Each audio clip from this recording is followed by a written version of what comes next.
প্রিয় শিক্ষার্থীবৃন্দ, আমি Shashibhushan Samaddar multimedia degree college ICT তোমাদের অনলাইন ভিডিও ক্লাসে স্বাগতম।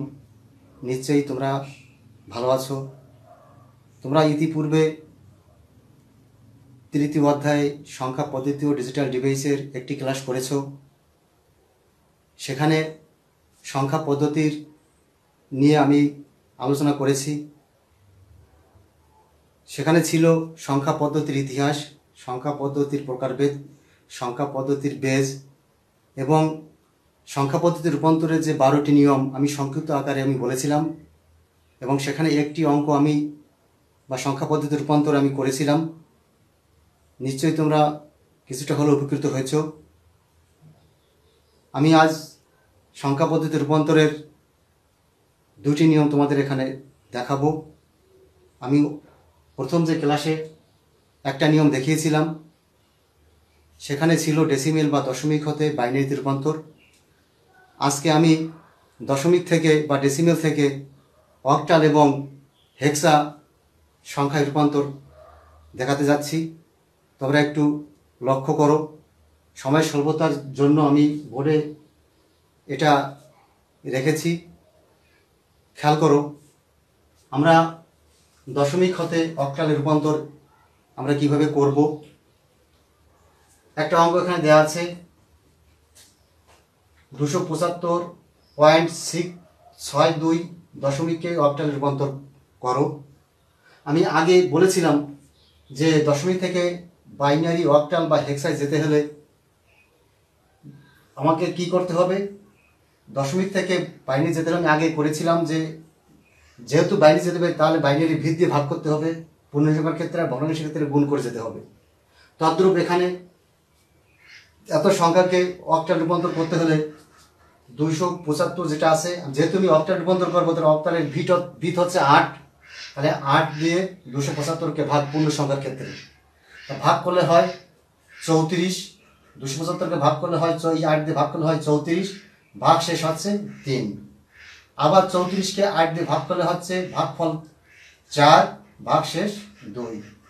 আবার 4কে 8 দিয়ে ভাগ করলে ভাগফল 0, ভাগ শেষ 4। এটা আমি কেন 0 হয় আগে তোমাদের আমি বলেছিলাম, নিশ্চয়ই তোমরা তখন দেখেছো। এটা হলো পূর্ণ সংখ্যার ক্ষেত্রে আমরা এই তীর চিহ্ন বরাবর আমরা উত্তর লেখার সময় লিখবো, সেই চিহ্নটা আমি এখানে দিয়ে রেখেছি। এরপরে ভগ্নাংশ আছে 0.62।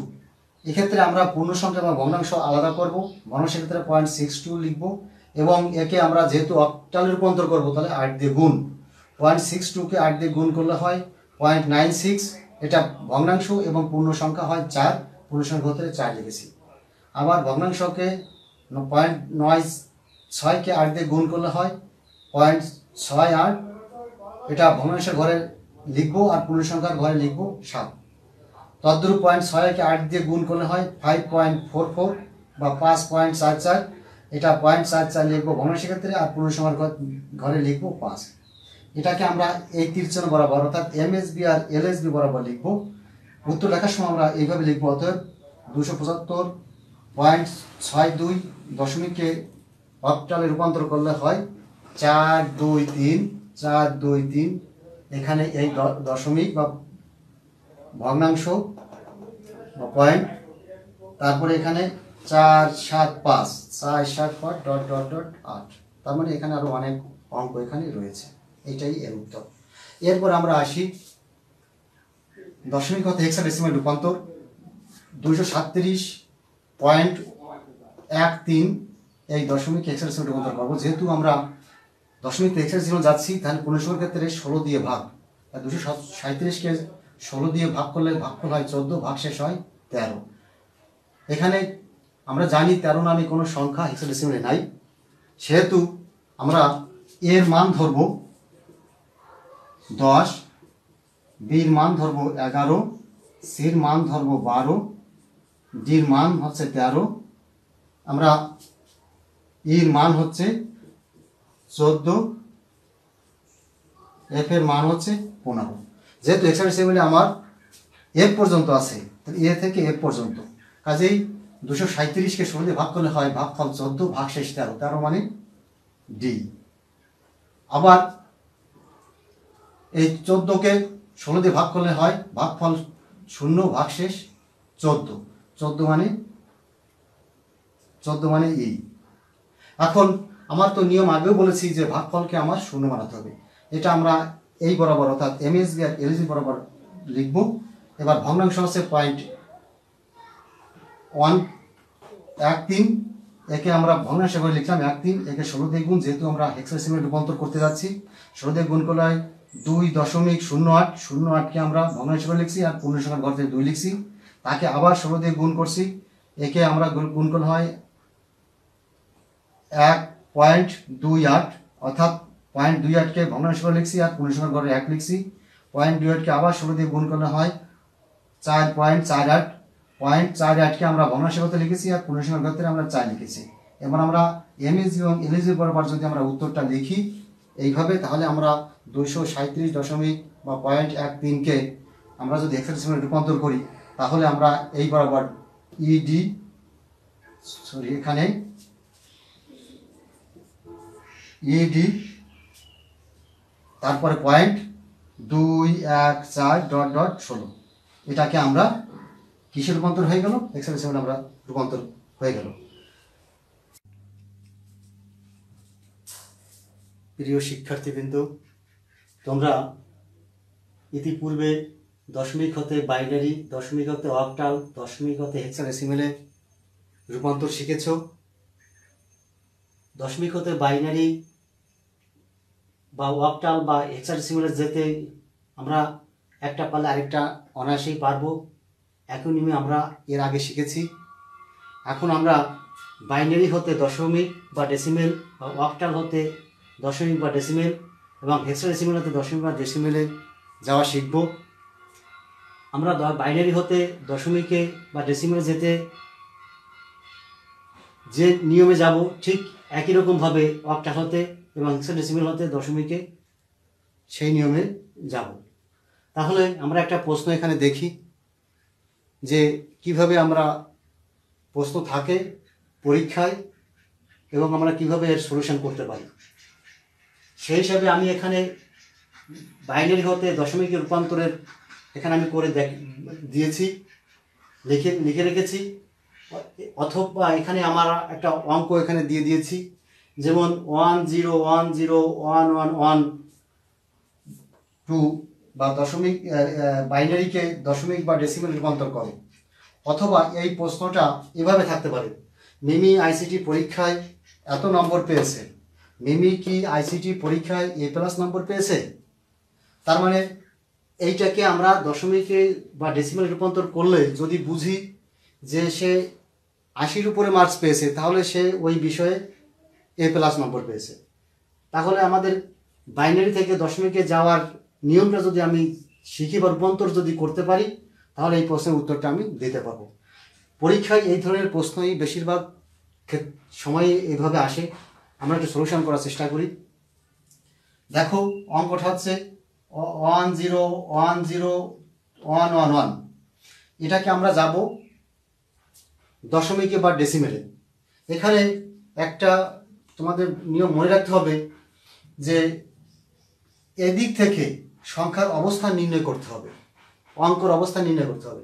যেমন এই 1-এর পাওয়ার আমরা যদি এখানে 0 ধরতে হবে, এইটা 0, এই পাওয়ার এখানে আমরা 1 ধরব, এইটা 2, এইটা 3, এইটা 4, এইটা 5, এইটা 6। সেক্ষেত্রে আমরা যাচ্ছি হচ্ছে বাইনারি থেকে দশমিক বা ডেসিমেলে। তাহলে আমার বাইনারির ভিত দিয়ে ওই পাওয়ারগুলো আমাকে লিখতে হবে। যেমন 1, এই 1টাকে এর অবস্থান হচ্ছে 2 to the power 6, 0 1 2 3 4 5 6, 1 into 2 to the power 6, তারপরে যোগ এই 0 ইন্টু এই 2 টু দি পাওয়ার এর 5, তারপরে যোগ এই 1 ইন্টু 2 টু দি পাওয়ার 4, এই যোগ 0 into 2 to the power 2 to the power তখন হবে আমার 3, এই যোগ 1 ইন্টু 2 টু দি পাওয়ার 2, যোগ এই 1 into two to the power 1 যোগ 1 এই 1 into two to the power 0। তদ্রূপ এখানে যদি আমি এখানে 0 দিয়ে দিই 1 2 3 4 5 6, সেভাবে আমরা এভাবে যদি লিখি তাহলে এবার আমরা বলতে পারি 1 into two to the power 6 যোগ এই 0 ইন্টু টু টু দি পাওয়ার 5 যোগ 1 into two to the power 4 যোগ 0 ইন্টু টু টু দি পাওয়ার 3 যোগ 1 into two to the power 2 যোগ 1 into two to the power 1 যোগ 1 into two to the power 0। এখন এটাকে আমরা ক্যালকুলেশন করব। ক্যালকুলেশন করলে আমাদের এখানে আসবে কি 1 into two to the power 6 হচ্ছে 2 6 বার গুণ, তাহলে 2 6 বার গুণ করলে হচ্ছে 64 যোগ 0 সাথে টু টু দি 5 যাই গুণ করে না কেন ফলাফলটা আমার 0 হবে। 1 into two to the power 4, 1 into two to the power 4 হচ্ছে 2 কে 4 বার গুণ করলে 16 হয়, যোগ 0 সাথে যা গুণ করব সেইটা 0 আমার বসাই দিলাম, যোগ 1 into two to the power 2, 2 কয়বার গুণ 2 বার গুণ, তাহলে 1 into two to the power 2 মানে 4 যোগ 1 into two to the power 1 মানে 1 into two to the power 1 অর্থ হচ্ছে 2 যোগ 1 into two to the power 0, two to the power 0 অর্থ হচ্ছে কোনো কিছু পাওয়ার 0 মানে 1। আমরা জানি সূচকের নিয়ম অনুসারে কোনো কিছু পাওয়ার 0 মানে 1, তাহলে 1 into two to the power 0 আমরা লিখতে পারি 1 into two to the power 0 মানে 1। এবার আমরা 1 এর সাথে 64 গুণ 64 লিখলাম, এইটা 0, 1 এর সাথে 16 গুণ 16 0 লিখলাম, 1 এর সাথে 4 এর গুণ 4, 1 এর সাথে 2 এর গুণ 2, 1 এর সাথে 1 এর গুণ 1। এবার এগুলো আমরা যোগ করি, যোগ করে আমরা রেজাল্টটা পাবো 87। এটাকে আমরা দশমিকে যেহেতু যাচ্ছি দশমিকের ভিত্তি আমরা প্রকাশ করব। তাহলে যে কাজটা আমরা এখানে বা যে রেজাল্টটা আমরা এখানে পেয়েছি, তাহলে এটা আমরা দশমিকে যেহেতু নির্ণয় করেছি, দশমিকে ছাড়া আমরা তো বুঝতে পারবো না বা ডেসিমাল ছাড়া বুঝতে পারবো না যে সে A+ পেয়েছে কিনা। যেহেতু এটা 80-র উপরে সে মার্কস পেয়েছে, তাহলে আমরা উত্তর লিখতে পারবো যে হ্যাঁ মিমি ICT পরীক্ষায় A+ পেয়েছে। এখন বিষয়টা হচ্ছে যে আমরা বাইনারি থেকে আমরা দশমিক বা ডেসিমেলে যে নিয়মে আমরা যাব ঠিক অক্টাল হতে আমরা দশমিক ঠিক একই নিয়মে যাব।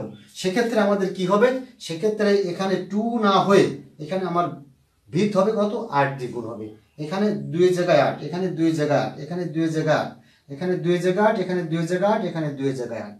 আমরা এই অঙ্কটাকে যদি আমরা অক্টালে যাই তাহলে এখানে কত দিয়ে গুণ হবে, 2 এর পরিবর্তে 8 দিয়ে গুণ হবে। রেজাল্টটা যেটা আসবে সেটাই